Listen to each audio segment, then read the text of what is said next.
जानना चाहिए। अपने जिस देश में हम रह रहे हैं उस देश के कानून का जानना चाहिए और कानून को पालन करना चाहिए। यही हमारा आपका धर्म है, कर्म है, कर्तव्य है, तीनों चीज़ें। तो कहते हैं कि अब कहते हैं इतवार व्रत रहे तो चील का जन्म मिला। अब इधर फिर क्या करे हैं कि मंगल बहुत विध व्रत रहाई अता से जन्म सुअर के पाई। अब कहते हैं मैंने मंगल भी बहुत जन्म मतलब है व्रत रखा और जब मेरा जन्म शरीर छूटा तो मुझे सुअर का जन्म मिला। मंगल जो व्रत रहते हैं मंगल हैं, तो कहते हैं कि अब वो कहते हैं कि पिताजी मंगल व्रत भी बहुत किया लेकिन जब हमारा शरीर छूटा तो मुझे जन्म सुअर का मिला। क्या कह रहे हैं, हर चीजें छुपा कर रख दी है, जो सत्य है वो कह रहे हैं। ठीक, यानी विधाता जिसको आप समझते हो कि ये 4 वेद 6 शास्त्र और 18 पुराण के ज्ञाता हैं, ये लिखने वाले हैं, इन्होंने सब चीज छुपा के और इन जीवों से घाट करके यानी छल करके सब छुपा के रख दिया और सबको उसी कर्म जाल में फंसा दिया और बताया तक नहीं ये चीज कि तुमको ये करने से ये होगा, ये फल मिलेगा। तो इधर ये धर्म है क्या कि हम सब आप ये वेद शास्त्रों को पढ़ करके इस कर्म कांड को समझ करके तब आके कर्म काम करते।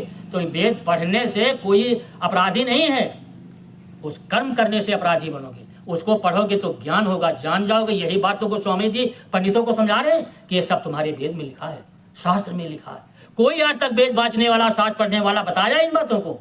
सत्संगियों को या प्रेमियों को, कथा सुनने वाले जीवों को कोई नहीं बताता है, क्योंकि ये जब बताएगा तो तुम कथा नहीं सुनोगे उनकी और फिर उनको दक्षिणा नहीं दोगे, इसलिए वो नहीं बताते हैं।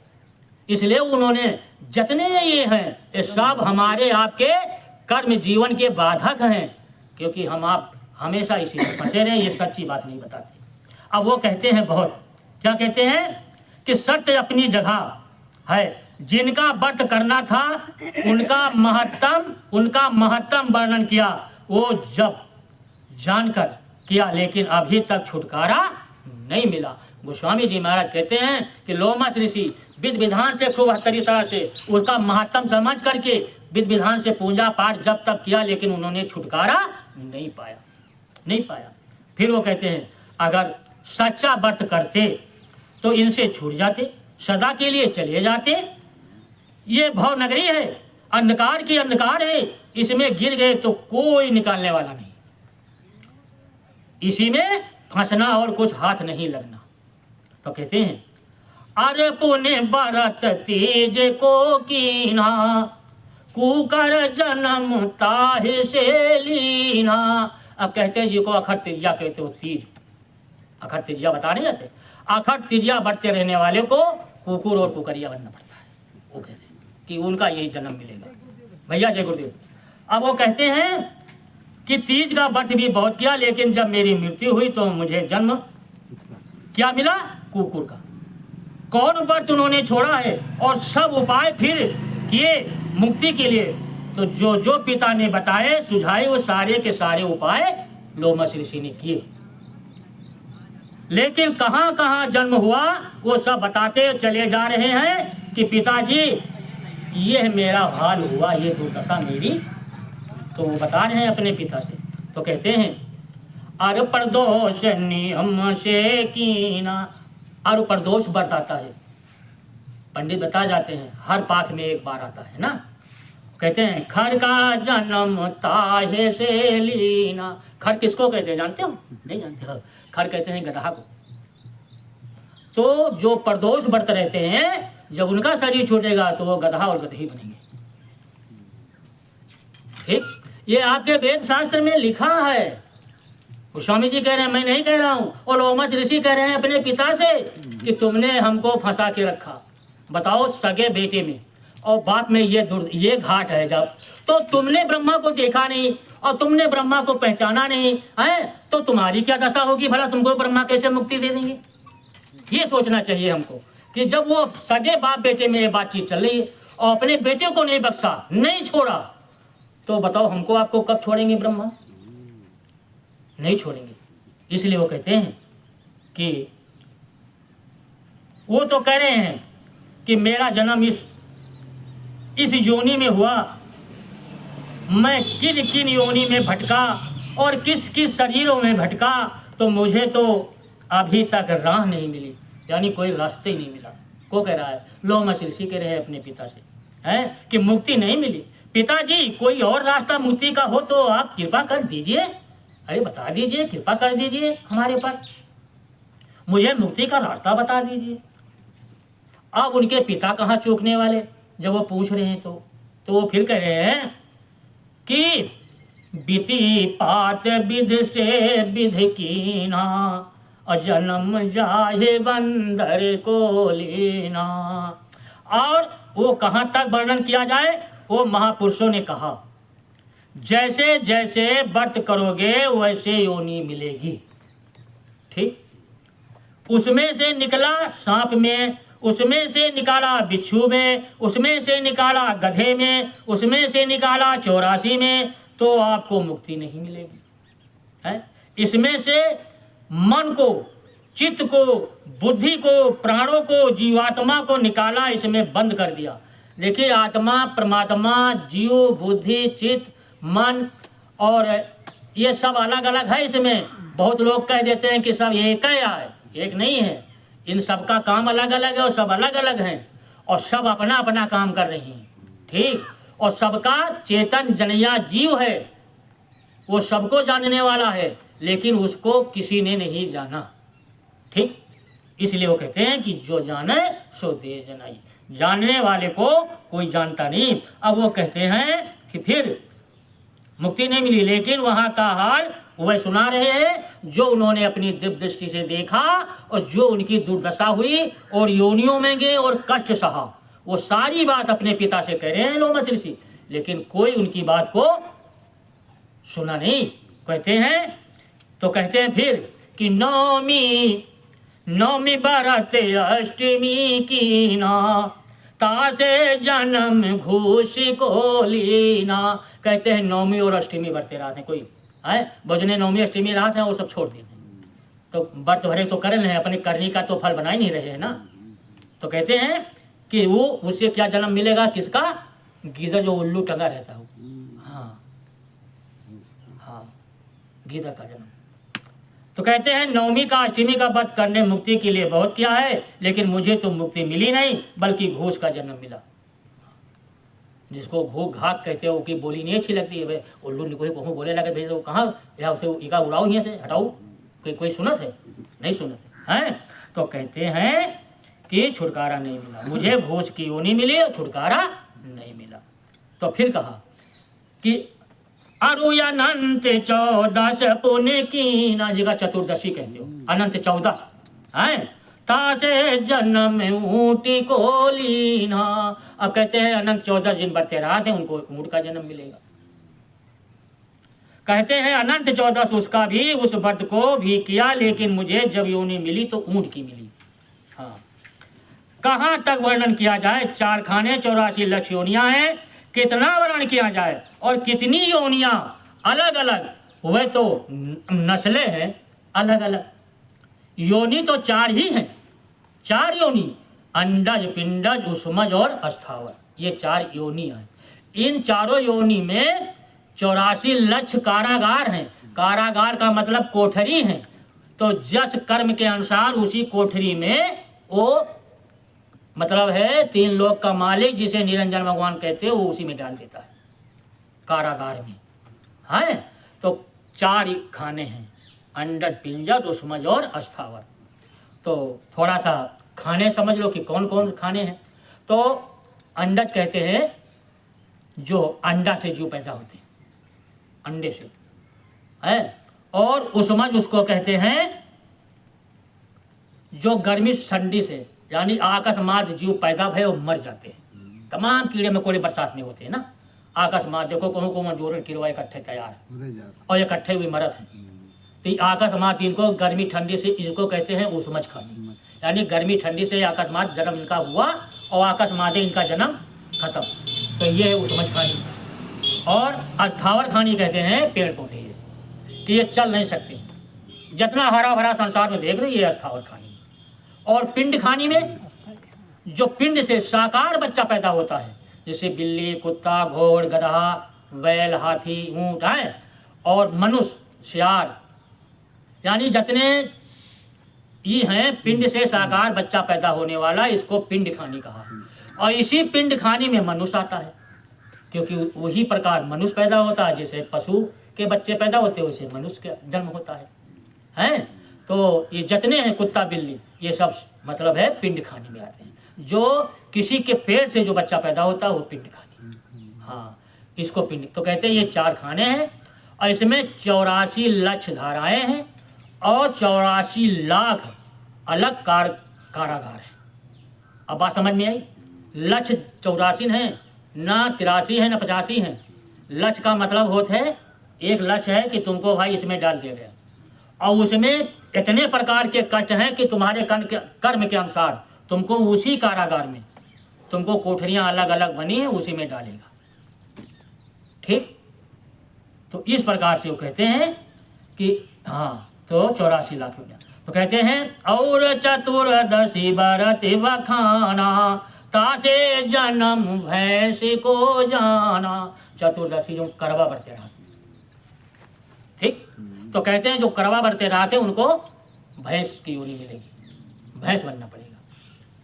ठीक, जिस दिन इस कथा को बाबा जय गुरुदेव जी महाराज ने मथुरा में सुनाया और हम दोनों लोग सुनने थे, उसी दिन से कोई भी व्रत जीवन में नहीं रहती, कोई भी व्रत, सारे व्रत खत्म, न तिलवा, न करवा, न चौथ, न पंचमी, न द्विज, न परेवा, और न परेवा से लेकर पूर्णमासी तक कोई व्रत, न कोई दिन, कोई चीज़ का मतलब है नहीं। जो कुछ पूजा है तो केवल गुरु को समर्पण है, इसके अलावा कोई पूजा नहीं, कोई व्रत नहीं। और व्रत तो जीवन में कब्बर रहा ही नहीं, पहले भी नहीं रहते थे, क्योंकि कबीर पंथी का मतलब पहले ये था सब, तो वो ऐसे ही नहीं मतलब कोई चीज़ माना जाता है, तो वहाँ तो कोनो प्रकार के पूजा पाठ पहले भी नहीं किया मैंने। तो इस प्रकार से तो, और जब से स्वामी जी महाराज बाबा जय गुरुदेव के शरण में गए तब से इसका भेद मिला। सच्चे सदगुरु मिले तो भेद तभी मिला, बिना गुरु के भेद नहीं मिला। जब इनसे भेद मिला तभी ये सब ज्ञान मिला धीरे धीरे उनके सुनते सुनते बचनों को, तभी तो कह रहे हैं। तो वो कहते हैं कि जो ये चतुर का जो मतलब है, गणेश जी का जो व्रत कहते हैं करवा चौथ, इसको व्रत रहने से तुमको इस शरीर से जब छूटोगे सीधे भैंस की योनि में जाओगे। अगर वो कर्म अच्छे हुई हैं तो, नहीं स्वर्ग गधे में डाल दे हैं तो अलग बात है। ठीक, तो उसमें कब नंबर आएगा, लेकिन आना है, नंबर से नहीं कटेगा, समय टलेगा, नंबर नहीं कटेगा। तो कहते हैं चतुर्दशी व्रत मैंने अच्छी तरह से विधि विधान से किया, लेकिन जब मेरा हिसाब हुआ मनुष्य शरीर से तब गया तो मुझे भैंस का जन्म मिला, यानी भैंसा का जन्म मिला। लो में ऋषि कह रहे हैं मुझे भैंसा का जन्म मिला, क्योंकि मनुष्य थोड़े चतुर्दशी व्रत मनमोह रहा है, बहुत मनोही तो रहा है ना। बहुत जन हम सुना, हम देखा कहे जो हमारा मेरुआ रहा तो कहे हम हो नहीं हुए, तभी तो व्रत पूरा हुई कहा था। तो बहुत लोग ऐसे भी हैं कि वो दोनों प्राणी जो है देते हैं। ठीक, अब वो कहते हैं, तो कहते हैं और व्रत करे झाड़ू बनाई, पुण्य मुक्ति हम उन्हें नहीं पाई। अब कहते हैं मैंने बहुत व्रत किए झाड़ बना के, यानी एकदम से कोई छोड़ा नहीं, लेकिन हमको मुक्ति नहीं मिली। हाँ, तो कहते हैं वो कि अब उन्होंने अपने पिताजी से कह दिया कि हे पिताजी, अब कुछ करने को बाकी नहीं रहा, जितने भी व्रत थे छोटे और बड़े मैंने सब किए। हे पिताजी, आज तक मुक्ति हमने नहीं पाई। बिल्कुल साफ कह दिया, अब तो कोई संदेह नहीं, अब उनको कुछ कहने को नहीं रहा। मैंने सब व्रत कर लिया, मुझे जो मिला वो सब आपके सामने रख दिया। हाँ, कह कि आपसे जो कुछ मुझको प्राप्त हुआ मैं सब आपके सामने रख दिया। तो अब वो फिर कहते हैं कि पुण्य गौ का सबसे भारी है, यहाँ से मुक्ति हो विचारी। अब कहते हैं कि जाओ, अभी एक छूट गया कि पुण्य गौ दान करो, इसे तुम्हारी मुक्ति बन जाएगी। कहते हैं पुण्य, हाँ गौ दान करो, इससे तुम्हारी मुक्ति हो जाएगी।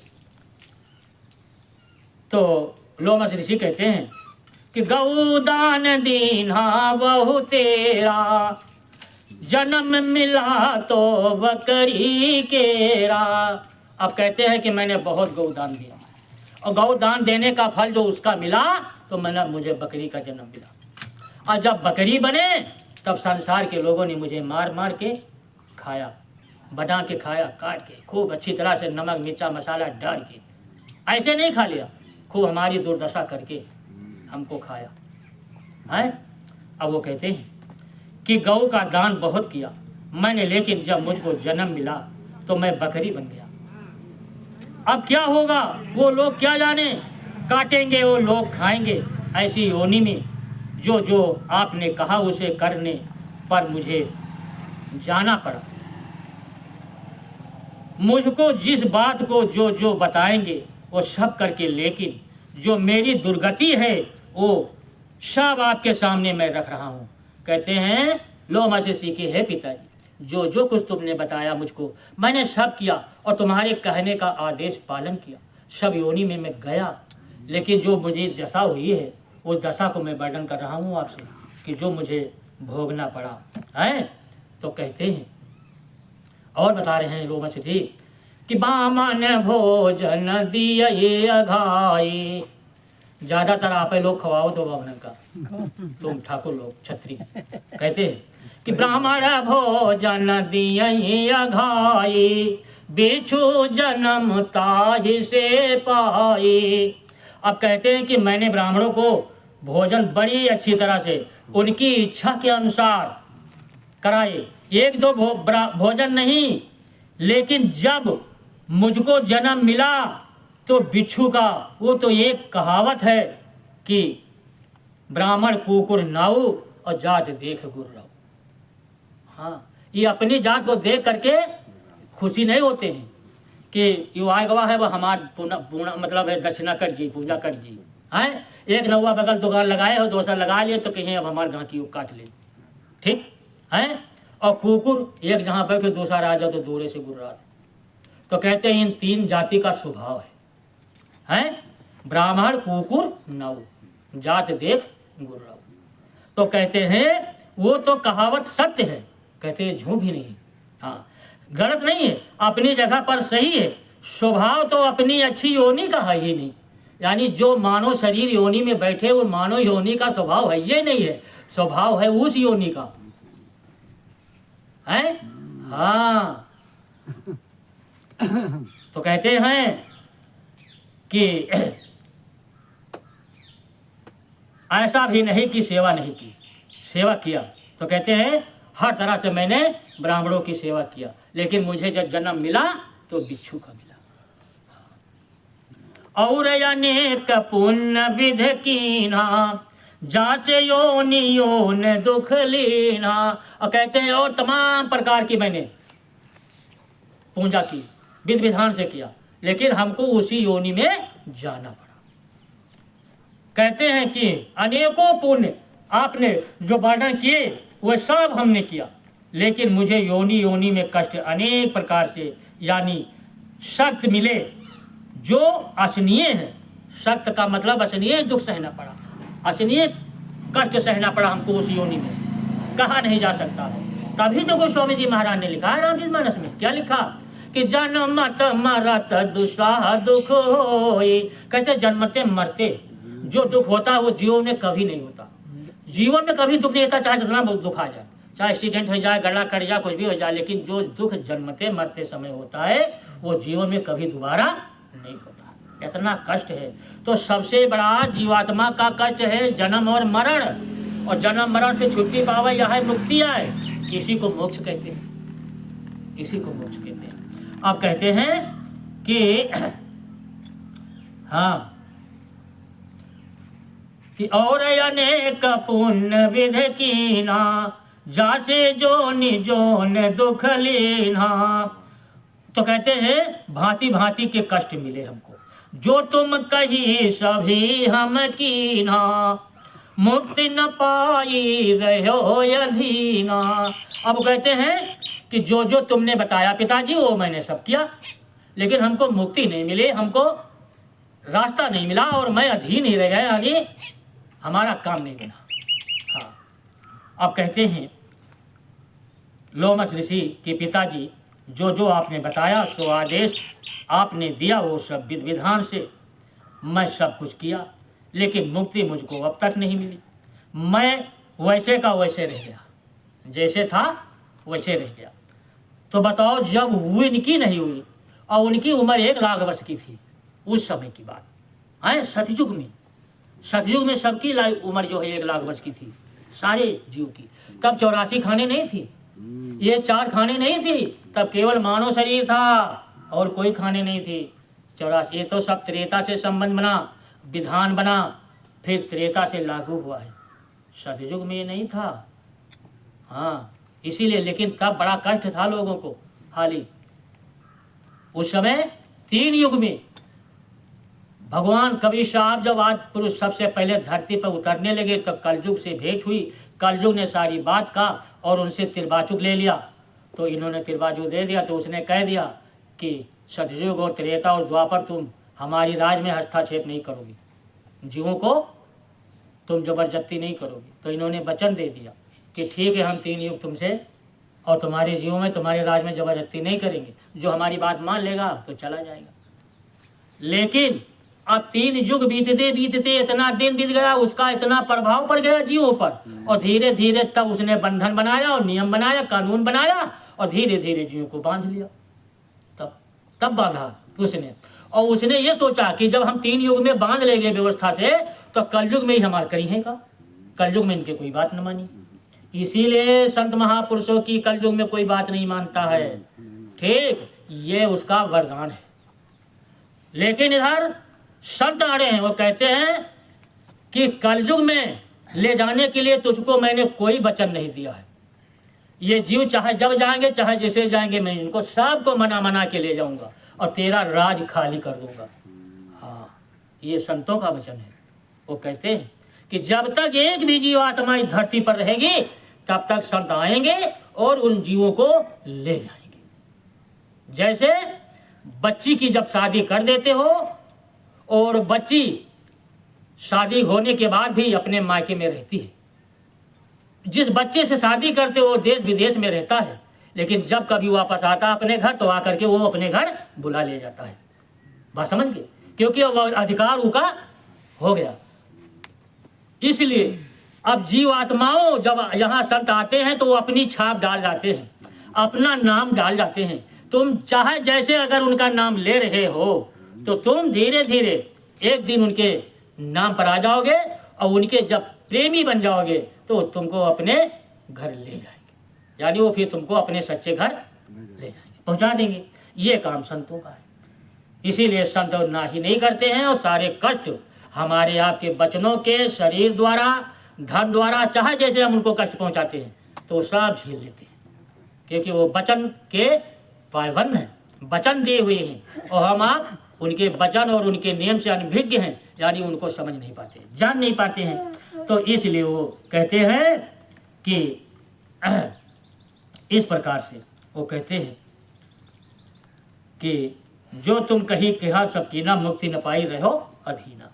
इसी प्रकार से वो कहते हैं कि कहते हो जो जो मुक्ति के लिए विधि आपने बताई वो सब मैंने कर दिया डाले, अब कोई चीज़ बाकी तो नहीं रह गई है पिताजी, मुक्ति का रास्ता हो। कहते हैं मुक्ति का और भी रास्ता है, तो लोमस ऋषि में कहो बिचारा। यानी अब ब्रह्मा जी कह रहे हैं, हार गए ब्रह्मा जी, जब थक गए प्रश्न करते करते वो उत्तर देते देते थक गए। तो वो कहते हैं कि लोमस ऋषि में कहो बिचारा, संत शरण से होए। तब ब्रह्मा जी लोमस ऋषि से कहा कि हे लोमस ऋषि, मैं तुमको अपनी मत, अपना विचार देता हूँ कि अब अगर जीव का उद्धार होगा, निस्तार होगा, तो संत के शरण में जाने से होगा। यही बात पहले बता देते, तो फिर वो जेल कैसे बनती, उनकी वो नौकरी कर रहे हैं ना। अब ये समझ लीजिए कि वो नौकर है, 3 लोक के मालिक के नौकर हैं। ब्रह्मा विष्णु महेश से तीनों नौकर भी हैं, नौकरी भी कर रहे हैं, और दूसरे उनके सगे पुत्र भी हैं। और लोमस ऋषि तो ब्रह्मा के पुत्र हैं, वो निरंजन का पोता है। तो जो वो अपने बच्चों को अपना बात नहीं बता रहा, अपना दर्शन नहीं दे रहा है, तो पोते को कैसे देगा? बस ये समझ लीजिए, ठीक। क्योंकि ये काल नगरी का नियम विधान है। तो वो कह रहे हैं कि अब वो इसका फैसला कर दिए। क्या फैसला कर दिया? जब देख लिया कि बच्चा किसी तरह से सिसक नहीं रहा है, जिद किए बैठा है, मान नहीं रहा है, तो लोमस ऋषि, मैं तुमको अंतिम फैसला सुनाता हूं। ब्रह्मा जी कह रहे हैं कि लोमस ऋषि मैं कहाँ विचारा, कहते हैं ये मेरा विचार है कि संत शरण से हो उबारा। अब कहते हैं कि जाओ, ये मेरा विचार है, ये मेरा सत्य है, वचन है कि जाओ, संत शरण से उद्धार होगा। तो जाओ अब तुम संतों की शरण में, वहां से तुम्हें मुक्ति और मोक्ष अवश्य मिलेगा। दूसरी किसी भी क्रिया से मुक्ति मोक्ष नहीं मिलेगा। अब की उस पिता ने अपने पुत्र से फैसला कर दिया कि वहां से ही रास्ता मिलेगा और कहीं से नहीं मिलेगा। तो आप तो अब गोस्वामी जी इधर क्या कह रहे हैं, अस्सी घाट में, काशी में, कि उन्होंने फैसला कर दिया अपने पिता बेटे के साथ। ब्रह्मा ने फैसला कर दिया कि तुम जाओ संतों के पास, मोक्ष और राक्षा उन्हीं के पास रास्ता मिलेगा और कहीं रास्ता नहीं मिलेगा। तो गोस्वामी जी कहते हैं काशी के विद्वानों से, तो आप तो भोले भाले जी हो।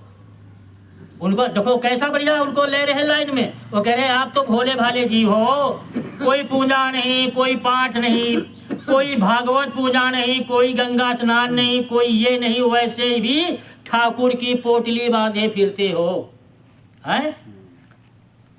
वैसे ही आपने समझ लिया कि मैंने स्नान कर लिया, गंगा स्नान, जमुना स्नान और भागवत पूजा आप पोटली ले आए और लेकिन लेकर चले गए। इससे तो कुछ होने वाला नहीं है। वहां तो बहुत विधि विधान से किया, वहां कोई पाप नहीं किया, ना पाप बांधा और ना पाप ले आए, सबसे निर्मलता से उन्होंने तप किया और फिर भी उनकी मुक्ति नहीं हुई। ऐसा विधि विधान से कार्य लोमस ऋषि ने धरती पर रह करके सब किया, लेकिन उनको कुछ नहीं मिला। तो तुम भोले भाले जीव हो, तुमने ब्रह्मा को देखा भी नहीं है, तो तुमको मुक्ति कैसे मिलेगी? तुम तो भोले भाले जीव हो। ऐसा मतलब है छाप मारी गोस्वामी जी महाराज ने अपने, कि वो सब सनातन रहेंगे।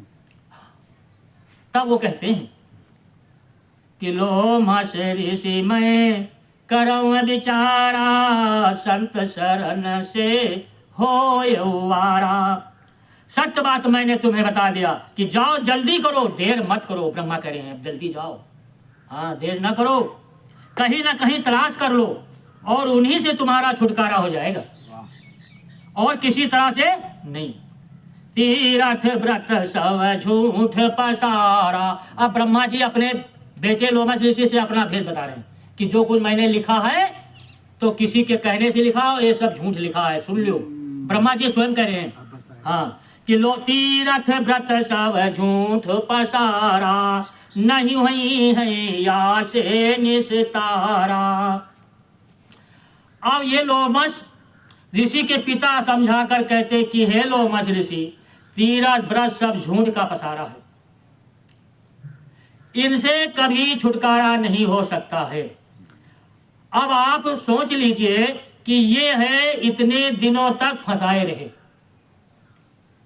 ये थोड़े दिनों तक, थोड़े वर्षों तक, थोड़ी आयु पर बराबर ये फंसाए रहते, लेकिन जब बेचारे को कुछ ज्ञान नहीं मिला है और जब वो पाया, वर्णन किया, तो आखिर में कहते हैं कि ये सब झूठ का पसारा है। पहले इतने दिन तक फंसाए रहे और जब वो जान गया, वो समझ गया, सब मिल गया उसको, तब जा करके उसको छुटकारा बताने का रास्ता दिया। और कहते हैं कि ये सब झूठ का पसारा है, इससे मुक्ति नहीं मिलेगी, अब संत के पास जाओ, अब छुटकारा तुम्हारा वहां से होगा। तो गोस्वामी जी महाराज कहते हैं काशी के पंडितों और विद्वानों से कि वेद के कर्म कांड आपने समझ नहीं सकते, समझे नहीं, ठीक। तो ये कर्मों का जाल है, इसको कहते हैं पाप और पुण्य। कर्म का जो जाल है इसी को कहते हैं पाप और पुण्य। हाँ, पाप पुण्य जो है ये दोनों हमारे कर्म बाधक हैं। हमको पाप भी नहीं करना चाहिए और पुण्य भी नहीं करना चाहिए। हम दोनों करेंगे तो 84 में रहेंगे, 84 से बाहर निकल नहीं पाएंगे। अब यहाँ पर बड़ी कठिन मेड़ है और बड़ा कठिन है कि फिर हम करें तो क्या करें। पाप करते हैं तो फंसे हैं, पुण्य करते हैं तो फंसे हैं, है ना। हाँ, तो फिर क्या करें? तो फिर हम करें तो क्या करें, है कि नहीं कठिन। तो ये सोच लो कि यहाँ पर अब हमको सदगुरु की खोज करनी चाहिए और सदगुरु मिल जाए, और जो सदगुरु बताएंगे वो करोगे तो दोनों से छूट जाओगे। न पाप बनेगा न पुण्य रहेगा। जब दोनों नहीं रहेंगे और जो पिछला किया हुआ कर्म है वो सदगुरु अपने पास ले लेंगे, वो अपने कर्म से, यानी सदगुरु अपनी तपस्या से, अपनी योग रूपी अग्नि से तुम्हारे कर्म को जला देंगे। आप छुट्टी पा जाओगे। और आगे गुरु हिदायत करते हैं कि बच्चा आगे ऐसा कर्म मत करना है कि आगे पुण्य पाप में मत फंसना, वो हिदायत देते हैं। लेकिन ये जीव कहाँ मानने वाले, ये कहते हैं हमारे भाई हैं, ये हमारे बाबा हैं, हमारे पिता हैं, ये हमारे बानोई हैं, ये हमारे पूंज हैं, अब इनको हम देते नहीं, इनके यहाँ जाते नहीं हैं, मूड़न बड़ा चट्टी है, जो कुछ करते नहीं तो हमारा जो है मतलब बेइज्जती होती है। ये विधि विधान जो वेद का बना हुआ है ये बेचारे इसमें फिर फंस जाते हैं, क्योंकि गुरु की बात भूल जाते हैं। किस लिए कि मान मर्यादा यहाँ आ जाती है ना। हाँ, और इधर कबीर साहब क्या कहते हैं कि लिहे लुके ठा हाथ में कबीरा घूमे गाँव, और जो घर फूके आपने चले हमारे गांव, यानी हमारे साथ चले भाई। तो कहते हैं घर फूकना का मतलब है ईमान मर्यादा और इंद्रियों को फूकना है, और ये घर द्वार को नहीं फूकना है। नहीं जोश माँ पहुँचो तो लगा दो आग, तो इस घर में आग लगा दो। हाँ, मान सम्मान जात गात घमंड ज्ञान वैभव हर चीज़ का कि मैं कुछ नहीं हूँ, जो कुछ है हमारा गुरु है, ये गुरु की दी हुई प्राविद्या है, गुरु का दिया हुआ ज्ञान है, गुरु की दी हुई ये संपत्ति है, और गुरु जो इस दिन इसको ले लेगा वो दिन खाली। तो चेला जिस दिन ये चोला छूट जाएगा, अबे भाई निरंजन भगवान जो 3 लोक का मालिक वो भी तो हमारा भगवान है, उसकी राज में रह रहे हो, उसका दिया हुआ कर्जा और ये शरीर उसी का दिया हुआ, उसके घर में रह करके उसका कर्म कर्जा अदा कर दो, तो उसके नाम का सुमिरन करना ही कलयुग की पूंजा है। समझ लो पहले, निरंजन भगवान के नाम की पूंजा जो सुमिरन ध्यान करना है ये है कलयुग की पूंजा। कलयुग के उद्धार होने का एक ही रास्ता है। इसीलिए रामायण में लिखा है कि कलयुग योग जग नहीं जाना, कलयुग एक आधार नाम गुण गाना है। कलयुग केवल नाम आधारा और सुमिर सुमिर न उतरे पारा, सब उमा लिख दिया है। यही है तुच्छ ज्ञान, थोड़ा सा गोस्वामी जी ने उसमें डाल दिया है, लेकिन उसको लोग कर नहीं रहे, न निकाल पाओ न जाने। तो जब तक गुरु न मिली तब तक वो समझ में नहीं आएगी, ठीक। हाँ, और नहीं तो राम रावण का झगड़ा खाली पढ़ो और वही सुनो, वही सुनावे तुम सुनो, और वही खाएं तुम खवाओ, और तुम दियो वो ले जाए, एक के अलावा कुछ नहीं होना है। और यही कर्मकांड में, यही जीवन मरण में हम आप फंसे रहेंगे, वो स्वयं फंसे रहेंगे। और उनको काल भगवान ने इतनी छूट दे रखी है कि तुम जितना ठग पाओ ठगो, जितना जीव को फंसा पाओ फंसो, लेकिन तुम्हारा अंत में हिसाब मैं करूँगा, वो कहता है। हाँ, तो राम ने कहा कि काल रूप तिन कर मैं भ्राता, शुभ और अशुभ कर्म फलदाता। भगवान आए थे अयोध्या में, जब जन्म हुआ कितनी खुशहाली बनी, बालापन हुआ, विवाह है तक कितनी खुशहाली रही, और विवाह होने के बाद वापस आए, राजपाट के तिलक की सब योजना बन गई, राज तिलक होने के दिन कितनी लंबी खुशहाली भई, और आधे भरे सब पासा पलट गए है। क्यों? तो वो कहाँ, तो ये तो कह रहे हैं कि हमको राजपाट करने थोड़े आए, हम आए हैं तुम्हारे कर्म कर्जा का फल दिए। तो वही तो कह रहे हैं काल रूप किनकर में भ्राता, कहीं जो महाकाल जो रूप है मैं उनका छोटा भाई हूँ, तुम्हारे कर्म कर्जे का मैं फल देने आया हूँ, हमारा यही काम है। राम स्वयं कह रहे हैं। अब जब राम कह रहे हैं तो फिर राम तुम्हारा कहे मदद करेंगे। राम को इसे कहना है कि भैया तुम चोरी करो है, कि डकैती डालो, कि गौ मारो, भतिया मारो, मुर्गा मारो, मछली मारो, भैंसा मारो, बकरी मारो। राम ने नहीं कहा, किसी ने कहीं नहीं कहा, और न कोनो देवी देवता कहे से कि लाओ तुम हमारी चढ़ा जाओ काटो है, किसी ग्रंथ सुनाइए, कहीं नहीं कहा ना। तो ये जो है वेद के शास्त्रों ने, वेद को पढ़ने वालों ने समझ नहीं पाया और अपनी जबान की चस्का के लिए सब करवा दिया, हत्याएं। यही है। अब कुर्बानी मोहम्मद साहब ने कहा, तो कुर्बानी किसकी करनी चाहिए? कुर्बानी अपनी करो, अपने मन और जीव की। मन जीव की कुर्बानी करने का मतलब क्या हत्या थोड़े करने ना अपना गर्दन काट देना है। ये जो हमारे मन के अंदर इच्छाएं चल रही है, मन की कुर्बानी करो कि मन जो चीज मांगता है उसको मत दो, जो मन मांगे उसको ना दो। यही सच्ची कुर्बानी थी, यही कुर्बानी मोहम्मद साहब ने बताई। लेकिन जब उनको नहीं समझ पाए, नहीं तनाए दिए तो कहा उठो बैठो न्यूरो, उठो बैठो न्यूरो, तो उन्होंने बता दिया। जब इनकी बात नहीं मानी नहीं तो उन्होंने राम राम पे झगड़ा लिख दिया है। तो देखिए रामचरितमानस थोड़े में है, कितने में है तो कहते हैं कि राम रमन्ना द्विजन्ना, एक क्षत्रिय एक ब्राह्मणना है, वे उनके नार चुरन्ना, वे उनका मार डरन्ना, लेकिन गोस्वामी पोथन्ना, यह तुलसिया यह बंधनमय गावन्ना। बस यह बना दी रामचरितमानस।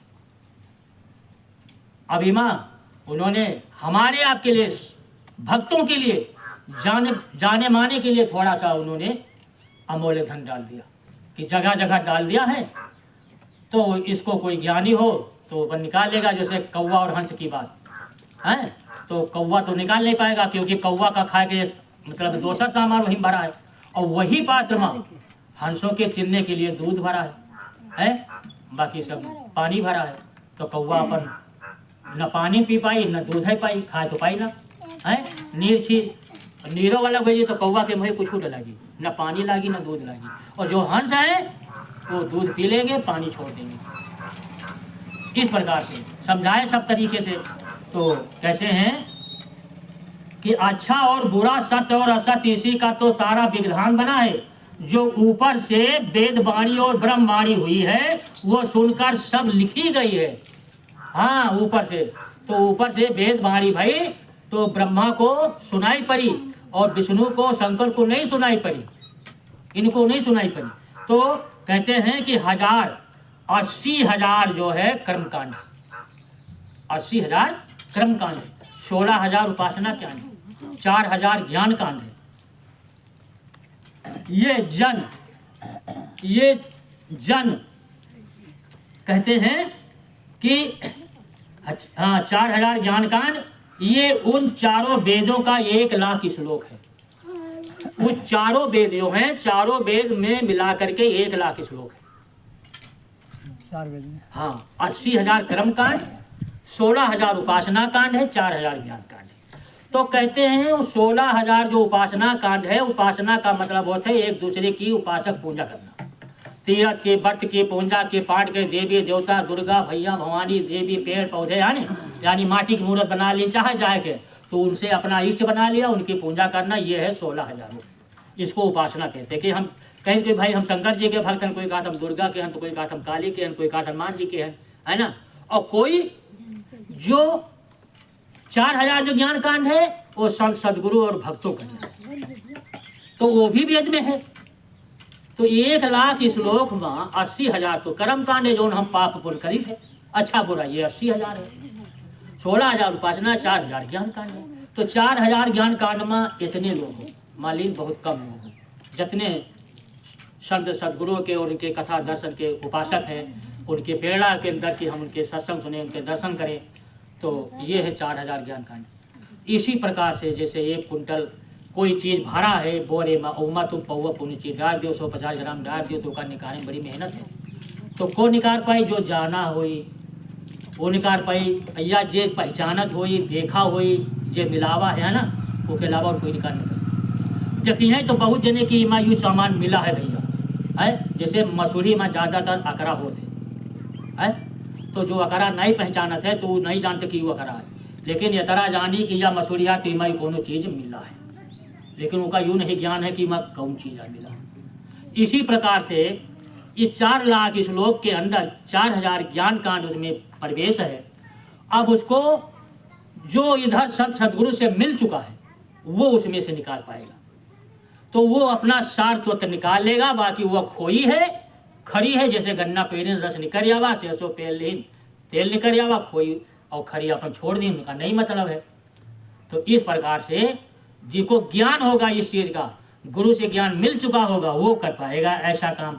तो कहते हैं आप क्या समझ सकते हो, क्या आप समझोगे, आप कर्मकांड यानी स्वामी जी समझा रहे हैं उन चारों वैद वालों को, सब काशी वालों को, कि तुम क्या समझोगे कर्म कांड, क्या समझोगे उपासना कांड, क्या समझोगे ज्ञान कांड है, और क्या समझोगे उपासना क्रम कांड ज्ञान कांड, कुछ नहीं, उसी में चक्कर लगाओगे, यानी उसी चारों में चक्कर लगाते रहोगे, फंस जाओगे, चले जाओगे। कौन पूछता है, कौन सोचता है? जब ब्रह्मा का पुत्र की जरा सी चिंता नहीं हुई, जब ब्रह्मा को अपने पुत्र की जरा सा चिंता नहीं हुई है, वो इतने जन्म जन्मांतरों तक भटकता रहा, चीखता रहा, चिल्लाता रहा, और बराबर यही कहता रहा कि पिताजी अब भी बता दीजिए, पिताजी अब भी बता दीजिए, लेकिन हमको सही सही बता दीजिए, हमको ये योनि मिली है, ये भी हमारा नर शरीर व्यर्थ चला जाएगा। तो अंत में उन्होंने ये बताया कि जाओ, कोई नहीं बता सकता और ना कोई बता पाएगा। तो अंत में उन्होंने ये कहा कि जाओ और कोई नहीं बता पाएगा, संत की शरण में जाओ, तो वही मुक्ति का मार्ग बताएंगे। कहा उनकी शरण में जाओगे तो वो मुक्ति का मार्ग तुमको बताएंगे। तो कहा है कि तुलसी कहाँ बुझाई, माना पंडित सुन विधि, और लोमस ऋषि संवाद, तीरथ व्रत यो विध कही। अब गोस्वामी जी महाराज कहते हैं तुलसीदास जी काशी में कि हे पंडितों, मैंने तुमको लोमस ऋषि और ब्रह्मा का संवाद सुना दिया, जो तुम्हारे वेद और शास्त्र में लिखा है, जो तुम्हारे पास में ही है, और तुमने उसको नहीं जाना समझा है। तो कहते हैं लोमस ऋषि का संवाद, वो तीरथ जो कुछ भी था वो कुछ फल उनको नहीं मिला। माना तुम अपने शास्त्रों को देखो जा करके, हाँ वो कि है कि नहीं है, तो स्वीकार करते हैं। अरे अब उनकी समझ में आया, तब तो इतना बड़ा प्रश्न लेकर के बैठ गए, यानी के समझ में आया, उन पंडितों के समझ में आ गया, तब उन्होंने इतना बड़ा प्रसंग लेकर के बैठ गया कि मेरा छुटकारा हो। इस संसार में मैंने बड़े गुनाह किए और बड़े पाप किए। जब कुछ पिघलता है हृदय, जब मुलायम हो जाता है तब चोट लगती है, और पहले तो तुम ऊपर फटर फटर फटर फटर मारा करो, कुछ असर ही नहीं करा बहुत दिन तक। जब तो ये हृदय रूपी जो जिगर है, पत्थर है, इस पर चोट पानी की नहीं पड़ती, पाथर की नहीं पड़ती, हथौड़ा बल्लम बंदूक गोली की नहीं लगती है, इस पर लगती है चोट तो शब्द की लगती है, और शब्द के चोट जब इधर से घुसते हैं तब जाके लगते हैं। ऐसे ये पत्थर हृदय पिघलता नहीं है, नहीं पिघलता है। तो वो कहते हैं तभी तो महापुरुषों के शब्द जो होते हैं वे बड़े प्रभावी होते हैं, बड़े हितकारी होते हैं, और किसी का कोई नुकसान नहीं चाहते। महात्मा का नुकसान चाहते हैं। अगर महात्मा नुकसान चाहे तो फिर वो महात्मा नहीं है। हाँ, महात्मा अगर तुमको श्राप दे दे, कुशब्द कहे, तो वो फिर महात्मा नहीं है। वो तो सब सहन करने की उनके पास शक्ति होती है, हाँ, और उनका कुछ बिगड़ता नहीं। जो तुम गाली देते हो, जो कुछ तुम उनको देते हो, अगर वो स्वीकार नहीं करते हैं तो समूला वापस आप पर आएगा, ये आप समझ लीजिए।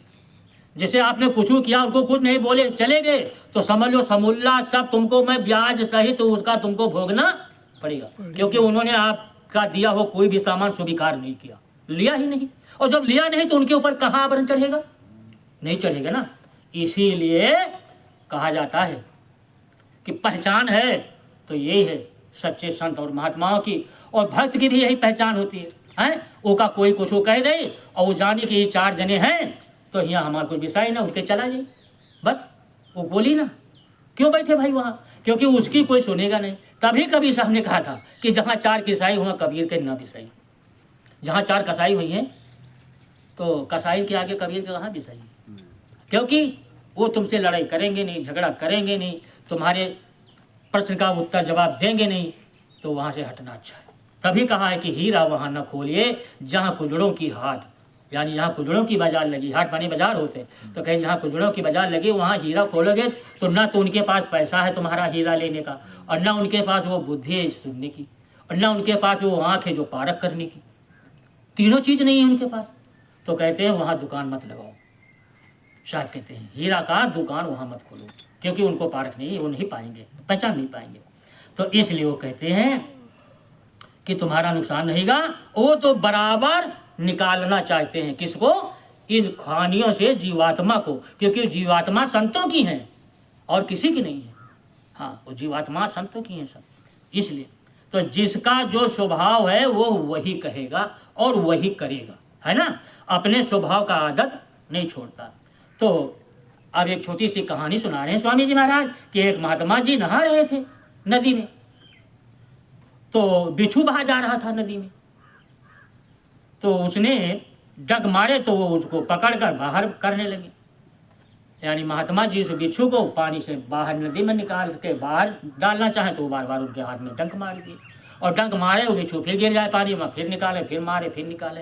अंत में लोगों ने कहा कि ये तो बिच्छू है, आपको डंक मारेगा। कहने लगे ये मारेगा और मेरा काम है बचाने का। महात्मा कहते हैं इसका स्वभाव है डंक मारने का। अरे भाई, वो के वही औजार है कि नहीं?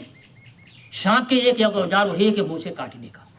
तो जो जीव अपनी रक्षा के लिए, अपने प्राण की रक्षा के लिए, जैसे तुम जीवों को मार देते हो, वैसे वो अपनी प्राण की रक्षा के लिए वो अपना बचाव करते हैं। तो जो उनके पास औजार है वही तो वो अपना काम करेंगे, वार करेंगे उससे। तो महात्मा कहते हैं कि इसका स्वभाव है डंक मारने का और मेरा काम है इसको इसमें से निकालने का, क्योंकि ये 84 से निकलता है। तो देखिए महात्मा उसको कहते हैं जिस पेड़ का फल खा लिया उसकी योनि बदल देंगे, उस मतलब जब उसका समय पूरा होगा।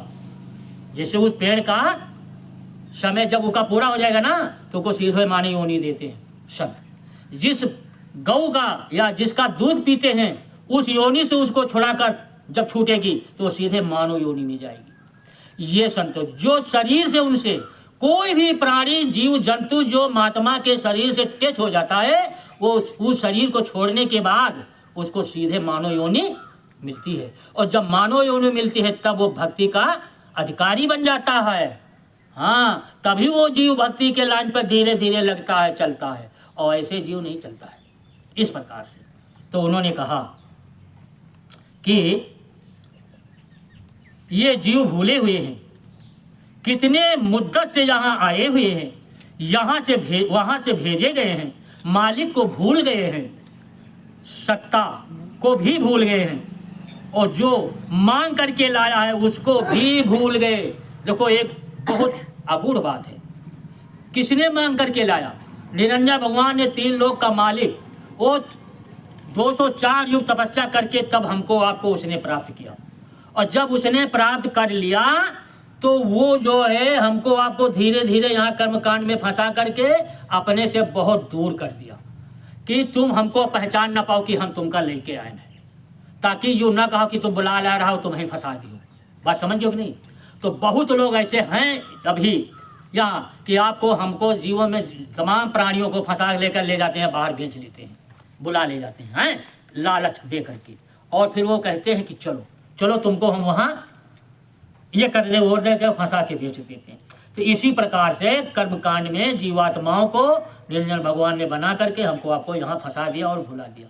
मैंने उसको भी भूल गए। अब उसके चोरों को चोर कहते हैं जो सारी कानून को चुराए बैठे हैं, उनको संतों ने चोर कहा। जैसे ब्रह्मा 4 वेद 6 शास्त्र 18 पुराण 9 व्याकरण का लिखने वाले ज्ञाता माने गए, और पंडित लोग भी इसी ज्ञान को माने गए। तो ये सब लोग हमसे आपसे चोरी किया, वेद का, शास्त्र का, कानून का उल्लंघन करके आपको अब कुछ बताया नहीं, और चुरा करके अपना ठगते रहे हमको और खाते रहे। तो ये चोरों से छूटने का रास्ता कैसे छूटोगे? तो वही को तो बता रहे हैं कि जीवात्मा को, हाँ कहते हैं जो मांग करके ले आया उसको भी भूल गए, और फिर जो उसमें बंद किया है जीवात्मा को उसको भी भूल गए। जीवात्मा को किसने बंद किया? ये 3 लोग मालिक जो है ये बंद कर दिया है, और जो मांग करके लाया वो तो ब्रह्मा जो है सृष्टि के रचयिता माने गए हैं, और शंकर जी पालन पोषण कर रहे, वही विष्णु पालन पोषण कर रहे हैं। शंकर जी का काम है संहार कर देना। तो इन्हों तीनों को तो नहीं देखो आज तक कि देखो इन्हीं का तो भगवान माने बैठो। कोई निरंजन का भगवान नहीं मानत है, भगवान मानत है ब्रह्मा विष्णु महेश का, इन्हीं तीनों का। और देवी देवता का अपने से श्रेष्ठ मानत है कि हमसे ये बड़े हैं।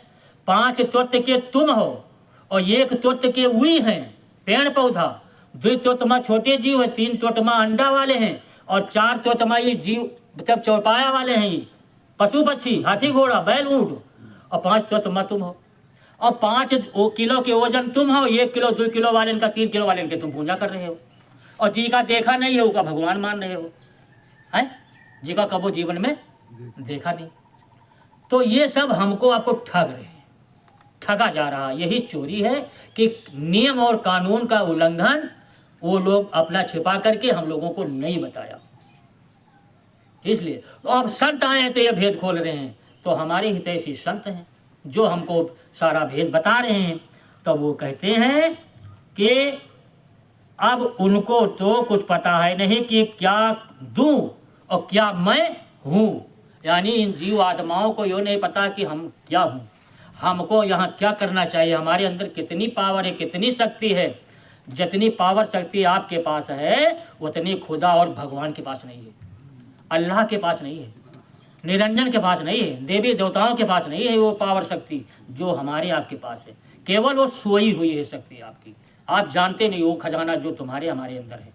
केवल गुरु नहीं मिले बताने वाले, गुरु मिल जाए तो सब खजाना मिल जाए, सारी पावर शक्ति है।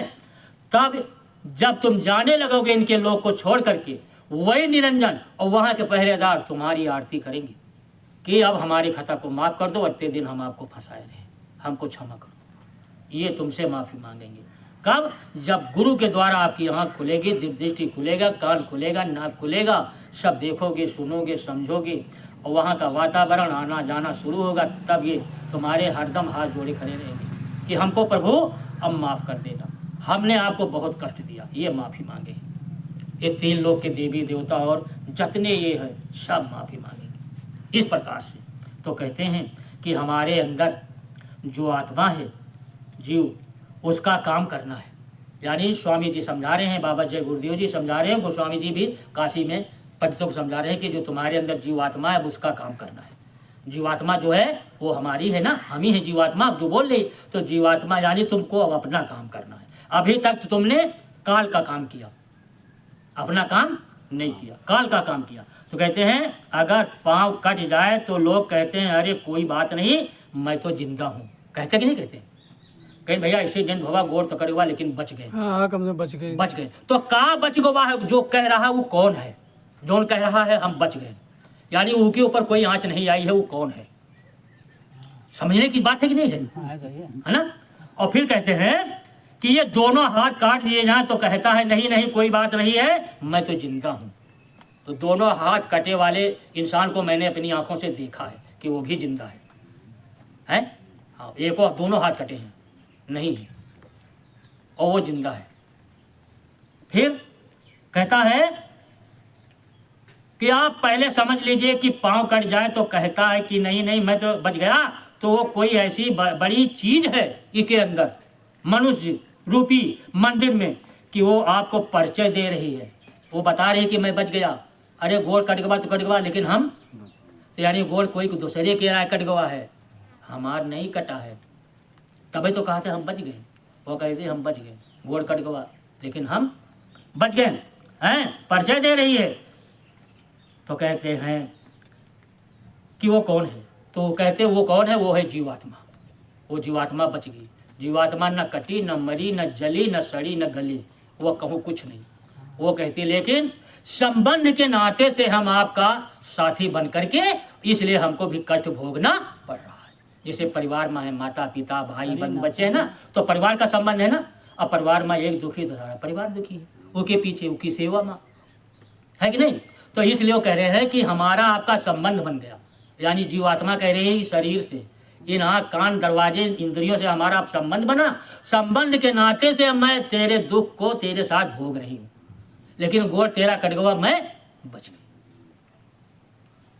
ये बात है, समझना है इस बात को। अब वो कह रही है कि मैं बच गई। तो कहते हैं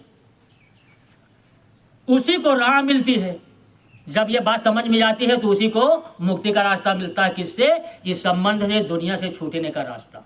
कि यानी हमारे इनके जब मोहब्बत प्यार न रहे तो कोई प्यार न रहे, चाहे जहाँ रहो, है ना। जिसे लगाव नहीं होता है चाहे जहाँ दुनिया में रहो, कोई मतलब नहीं। तमाम ये रोड बनी है, तमाम लोग आबद जाते हैं, कोई से कोई है मतलब नहीं मतलब। और जी का मतलब है तो रुक जाता है, नहीं मतलब है कोई मतलब नहीं, कोई मतलब नहीं। तो कहते हैं कि उसी को रास्ता मिलता है और उसी को मुक्ति का आधार, मुक्ति का सहारा मिलना चाहिए। हाँ, चाहिए था, तभी तो वो जाएगी, और नहीं तो वो कैसे जाएगी। तो अभी आपने क्या समझा? अब कह रहे हैं गोस्वामी जी महाराज पंडितों से कि अभी ने आपने क्या समझा? कुछ समझा? तो कहते हैं कुछ नहीं समझा। तो कहते हैं तो आप सब कुछ किए हैं, मैंने तो अपनी तरफ से कुछ नहीं कहा। अरे गोस्वामी जी कहते हैं कि मैंने तो आपको कुछ कहा नहीं अपनी तरफ से, जो कुछ मैंने सुनाया सब तुम्हारे वेद और शास्त्र की बात है, और ब्रह्मा और लोमस ऋषि की बात है जो उन्होंने बाप बेटे में भी, और हमने तो आप लोग आपसे कुछ नहीं कहा। वो कहते हैं मैंने अपनी तरफ से कुछ नहीं कहा, जरा से भी नहीं कहा। तो कहते हैं इशारा कर रहा हूँ, सत्संग अभी आपको मिला कहाँ? कुछ नहीं। इतना बात सुनाने के बाद गोस्वामी जी महाराज उन पंडितों से कहते हैं कि अभी आपको सत्संग नहीं मिला है, अभी सत्संग नहीं सुनाया गया। हाँ, सत्संग अभी नहीं सुनाया गया। अभी तो आपको ये भी पता नहीं है कि तुम्हारा असली मालिक कौन है। गोस्वामी जी कह रहे हैं, अरे दूसरे नौकर चाकर को तुमने मालिक बना रखा है। भाई जो नौकरी कर रहा है, और आज भी जो नौकर हैं किसी भी हुद्दे पर हैं, वो तुम्हारी जनता के नौकर हैं, भारत के नौकर हैं, देश के नौकर हैं, तो जनता की सेवा के लिए है ना। तुम जाते उल्टो साहेब बाबूजी हमारे काम कर दियो, हैं बाबू कहा भाई जाओ जाओ मौका नहीं है कल आना। कितने दिन लपटा दें, जीवन बीत जाता, काम नहीं करते, पैसा ले घूस ले सब कुछ लेते हैं और काम नहीं करते। और तुम नौकर का इतना अदब कर रहे हो, तुम अपने नौकर का अदब कर रहे हो। इसीलिए गोस्वामी जी महाराज समझा रहे हैं कि तुम अपने नौकर का अदब करते करते तुम्हारा जीवन बर्बाद हो गया। तुमने नौकर को भी नहीं देखा, अपने असली नौकर को भी नहीं पहचाना कि कौन जज है, कौन मजिस्ट्रेट है, कौन दरोगा है, कौन सिपाही, कौन कप्तान है। कहते तुमने उसको भी नहीं पहचाना। जो उनके आगे पीछे जो चमचे लगे हैं उनको तुमने पूजा किया, उनको घूस दी, और वो अपना खा गए, उनको दिया नहीं। यानी हाकिम ने पाया नहीं तो उसने काम किया नहीं, ये मतलब। तो कहते हैं गोस्वामी जी समझाते हैं कि तुमने जो कुछ पूजा पाठ किया तो सब यही रह गया, पानी में रह गया, पत्थर में रह गया।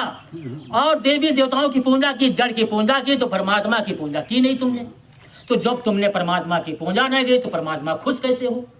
इसीलिए तुमको कोई का कुछ नहीं मिला, क्योंकि तुमने जड़ की पूजा की, और जड़ की पूजा जड़ में सब रह गई, कोई को मिला नहीं। चेतन की पूजा की होती तो चेतन तुमको मिल जाता, चेतन मिल जाता तो सच्चा रास्ता बता देता, सच्ची रास्ता बता देता तो आपका काम बन जाता, आप खोजी बन जाते। जैसे कृष्ण भगवान ने कह दिया वो ब्रह्मा जी ने कि अभी तो आपको ये भी पता नहीं कि तुम्हारा असली मालिक कौन है। अरे दूसरे नौकर चाकर को तुमने मालिक बना रखा है, और कहते हो कि मैं मालिक की याद करता हूँ। है कौन नहीं याद करता है? चाहे चोर है तो वो भी भगवान का नाम लेता है, और जहाँ जितना पापी है वो भी नाम लेता है, ले लेता है, लेकिन वो अपने हिसाब से लेता है, वो अपने काम के लिए। वो कहा था यार नाव लागी तो हम 5 किलो डाली चढ़ेबे, और तुम कहा तो अगर हमारे खेत में मक्की 5 कुंटल पैदा हुई तो हम वो 1.25 किलो चढ़ाएबे। तो तुम 5 किलो में 1.25 किलो चढ़ाओ, यानी 1 कुंटल पर 1 पौवा, और वो 5 किलो डाली तो उनते मान दे, देर नहीं लागी, और वो दांव लगाई चोरी है। इसलिए वो कहते हैं कि जो है ऐसा हुआ। इस प्रकार से वो कहते हैं कि आइए जय गुरुदेव। तो कहते हैं, कहने लगे तो उद्धव से कृष्ण जी ने कहा ऐसे मेरे धाम को कोई नहीं जा सकता। हाँ, यानी तो धोखा होता है। और तभी उसने कहा है उद्धव से, कृष्ण जी से कहा कि ऐसे मेरे धाम को कोई नहीं जा सकता है। उद्धव ने कहा है कि आप अपने धाम को जा रहे हो, यानी कृष्ण से उद्धव कह रहे हैं कि हे प्रभु, आप अपने धाम बैकुंठ को जा रहे हो, साकेत धाम को जा रहे हो, तो हमको भी साथ लेते चलो। तो कृष्ण कहने लगे, कैसे? कहने लगे, अरे उद्धव, ऐसे कोई मेरे परम धाम को नहीं जाता, नहीं जाता। कहने लगे, कैसे जाता है? तो कहने लगे कि योग करो, योग। कृष्ण ने कहा उद्धव से कि योग करो, योग से अपनी आत्मा को जगाओ, तब तुम मेरे धाम को जाओगे। ऐसे कोई नहीं जा सकता। कहने लगे, मैं तो बूढ़ा हो गया हूँ। यानी उद्धव ने कहा कि अब मैं बूढ़ा हो गया हूँ। कहने लगे, तुम जानो तुम्हारा काम जाने। कृष्ण ने साफ साफ जवाब दे दिया कि तुम जानो तुम्हारा काम जाने। मैंने तो नहीं कहा था, मैंने तो योग करने की विद्या बताई और तुमने नहीं किया। कृष्ण कह रहे हैं कि मैंने तुमको पहले ही बता दिया था कि जाओ योग कर लो, तुमने योग नहीं किया, तो हमने तो पहले बता दिया था, अब तुम जानो तुम्हारा काम। इसीलिए संत आते हैं और वो अपनी बात और तुम्हारे घर का भेद बताते हैं, और बताने के बाद वो इसी प्रकार से कहते हैं कि जाओ, अब तुम जानो तुम्हारा काम जाने, मैंने तो सारी बात बता दी। आप कहते हैं वे पर कृष्ण भगवान ने उद्धव से साफ कहा, तो आपको तो कुछ भी नहीं मिले, और न कृष्ण के प्रेमी और मोक्ष और परम धाम और ईश्वर आपको कैसे मिलेगा। यानी गोस्वामी जी महाराज पंडितों से कहते हैं कि हे पंडितों, तुमको तो कृष्ण भी नहीं मिले और न कृष्ण के प्रेमी मिले उस जमाने के कि जो तुमका कुछ बता दिए कृष्ण के बारे में, हैं? और तुम इतनी बड़ी पोटली बांधे हो और साली राम को लिए और घूम रहे हो, हैं? जब कभी जजमान के घरे मौका आएगा तब अपने भगवान को नहलाओगे, और ना अपने घर में भोग लगाओगे, ना अपने घर में नहवाओगे, है ना? तब तक तुम्हारे भगवान पोटली में और घर में खूंटी पर टंगे रहेंगे, हैं? तो कहते हैं कि जगाओ। हाँ, तो कहते हैं कि आपको तो कुछ भी नहीं मिलेगा, है? तो शब्द मार्गी संतों की शरण में जाओ। जिका शब्द मार्ग मालूम हो वो सदगुरु के पास जइहो तो तुम्हार काम बनी। यानी शब्द मार्गी गुरु न होवे तो झूठी गुरुआई लेवे। कहीं अगर शब्द मार्ग का पता नहीं है तो उसको गुरुआई नहीं करना चाहिए, यानी चेला नहीं बनाना चाहिए। अगर ऐसा कर रहा है तो वो झूठा गुरु कहते हैं। तो कहते हैं कि तो शब्द मार्गी संतों के शरण में जाओ तभी मुक्ति मिलेगी, अन्यथा नहीं। बोलिए श्री सद्गुरुदेव की जय।